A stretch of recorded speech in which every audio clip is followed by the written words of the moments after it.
नमस्कार बंधुगण, आपण देखुछन्ते live Odia YouTube channel.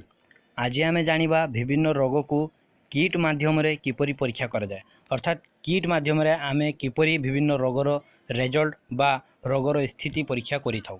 Display रे जो किट टी शो हेउछि देखंतु ता तळे गोटे होल अछि। सेही होल रे आमे रक्त कफ बा परीक्षा करिया पे जो सैंपल नहीं थाउ ताहाको एक बुंदा आकार रे आमे पकाउ। तापरे रिजल्ट आमको किट थिबा डिस्प्ले रे शो होता है।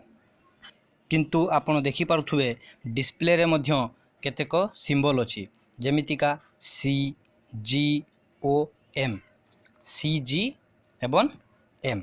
यार अर्थ कौन प्रथमे आमे ताहाकु जानिबा। जदि किट रो डिस्प्ले रे सी शो करे अर्थात कंट्रोल अछि, अर्थात रोग आपन को वर्तमान नाही, आपन रिजल्ट नेगेटिव। सेही भली जदि जी तार अर्थ हूँ आईजीजी रिपोर्ट, तार अर्थ कौन आपन को अतीतर रोग होता है। यह विषय में आगू को जाना। तापर जदि आपंकर रिपोर्ट टी जदि एम पाखरे शो करे, रिजल्ट जदि एम हुए ताहाकू आईजीएम रिपोर्ट कहा जाए। आईजीएम रो अर्थ हूँ वर्तमान करेन्ट टाइम, वर्तमान समय आपन को इन्फेक्शन होती। पुनर्बार कहीदे जदि आपंकर सी तेबे आपंकर रिपोर्ट हूँ नेगेटिव, आउ जदि जी ताहाकू आईजीजी रिपोर्ट कहा जाए, अर्थात आपन को अतीतरे बा पास्ट टाइम रे आपन को संक्रमण होइथिला, आपन को शरीर ता सहित लड़ी सारछि, वर्तमान आपन को डरिवार नाही, याहाको मध्ये नेगेटिव कहा जाए। अर्थात वर्तमान समय रे आपन को कौनसी संक्रमण नाही।